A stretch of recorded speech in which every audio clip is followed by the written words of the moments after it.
Alright everyone. Oh. Like this. Wait, I need to move this instead. Hello everyone, it is me, evill. Welcome back to Dandadan, episode 6 review this time. And firstly, I wanted to say I really liked this episode.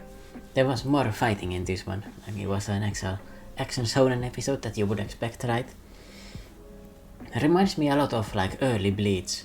Like, you know, he's at the school, you know, like someone weird shows up, like they like awaken some kind of power, and because of that someone that was, or something that was stalking them like appears, and they need to fight against it. You know, it's like they are fighting against a hollow. To be specific, this reminds me of the backstory with Orihime, is that her name?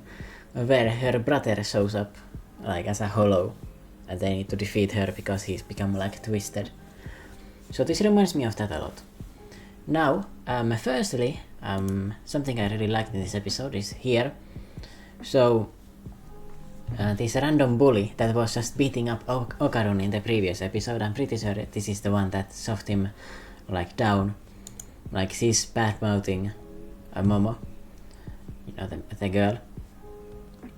Because someone is actually spreading rumors that she would be sleeping with everyone and anyone that like basically asks her. So he gets quite mad about it, and his transformation here, man, it looks cool. Like without the mask, I think I prefer it without the mask. With the mask, it reminds me of Deku in his first design, which it wasn't my favorite design ever. But yeah, I thought this moment was really cool, and keep in mind the normal people can't see his powers, so he looks like a normal kid to them. So it's like as if he just manned up, you know, and just pulled this guy down with his own power. And yeah, that's a pretty cool thing to do. And because of that, he actually gets Momo's girls on his side, and they actually are like friends, and they actually start cheering him up, you know, like cheering for him.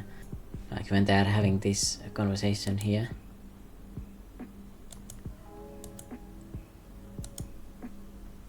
And that actually made her feel quite good. And the person that was spreading those rumors, it is this pink-haired girl, Aira. Yeah, Aura. Whatever, she does not have aura, she has zero aura. She's also in the intro, by the way, so I think she's going to be a pretty major character. But she has a main character syndrome for sure. She's what's it called? Junibyo. You know, the type of person that believes the universe revolves around them. By the way, what does this sound if I move this? Okay, it looks like it doesn't. I'm holding my microphone. It looks like it works fine. So she's a Junibyo. I'm not gonna say that anymore.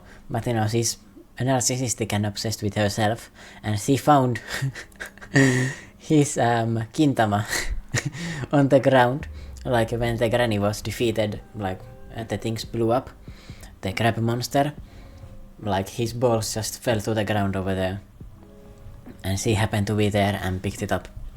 So she now has his balls, or one of his balls anyway. The other one is still missing. I presume we are going to find in like the next arc wherever that one went. But yeah, she's worshipping his balls and thinks that she's chosen by God, and this is like her holy grail. And this actually awakened her powers. Like she's now, or not her powers, but she's able to see spirits now. Like it caused her to awaken. And because of that, there has been a monster stalking her. And she thinks it's like Momo's power and assumes that she's a demon. But yeah, in reality that's not the case. I should skip over the intro just in case, because that's easily going to get copyrighted. And yeah, the ball just falls from the ground, the like thing, and she picks it up.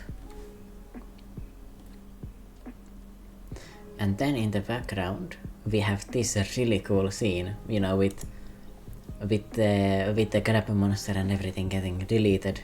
But yeah, she's now going to worship the ball because she thinks she was chosen by God. And she also chose to spread rumors about Momo because she thinks that she's a demon or something, you know, like she wants to get back at her for attacking her.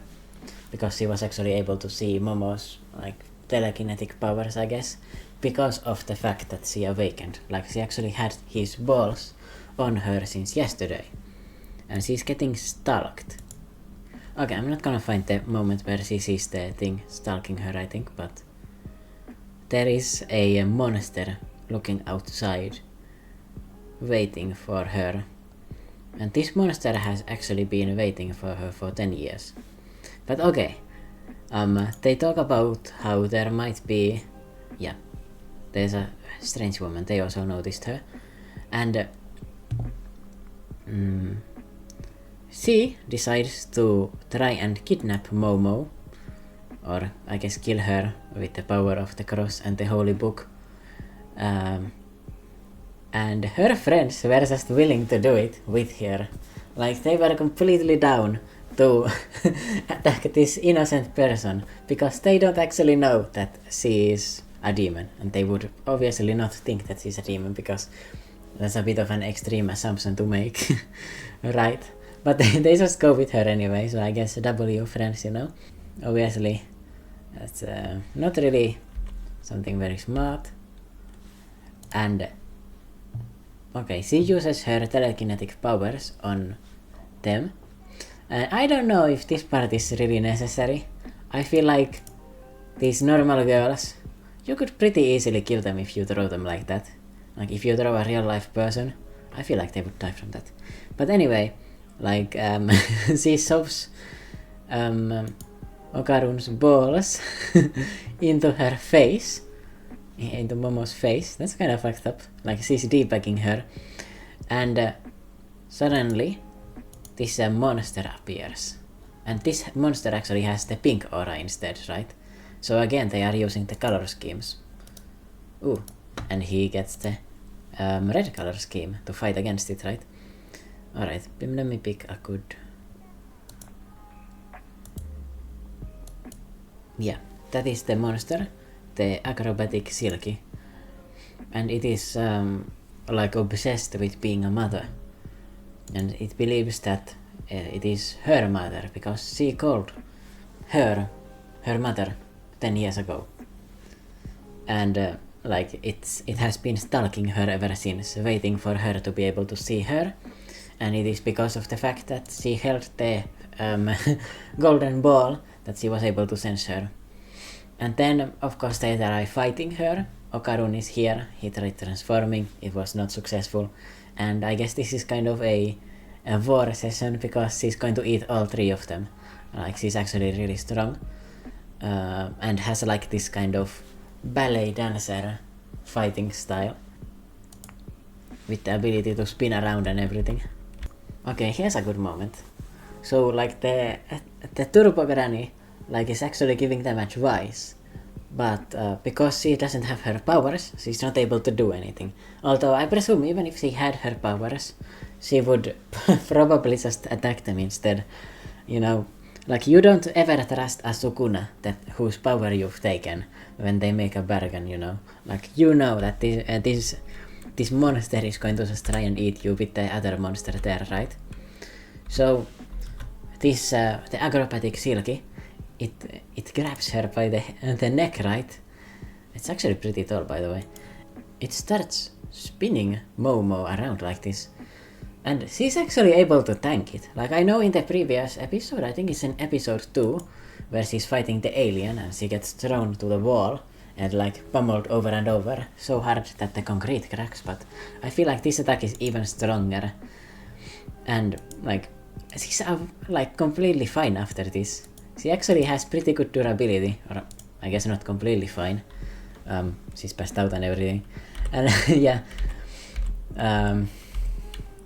Then this monster also eats her as well.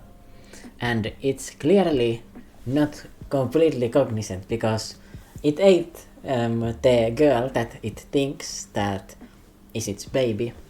And then suddenly starts crying after all of them disappear. Like, where are they?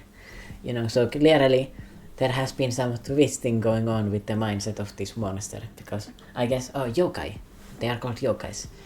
So these yokai, like, their minds are twisted and they're not able to function like in the way that they wanted anymore. And yeah, the cross, it was a lighter, so they light her hair thing aflame and then escape. And that's the end of the episode. The acrobatic Silky is actually not defeated from this, but I would assume it's going to finish up pretty easily in the next episode. Because in this episode they call her a small fry, so I guess she's not like that powerful, so I don't think she's going to have that many weird tricks that are going to destroy them. Also, sorry for the non-aesthetic, what's this called? Power source. I'm forgetting what this is called. But thank you for watching and like and subscribe if you enjoyed. Bye bye. Oh wait a second, I forgot to give a review. This is also a 9 out of 10 episode. Yeah, 9 out of 10.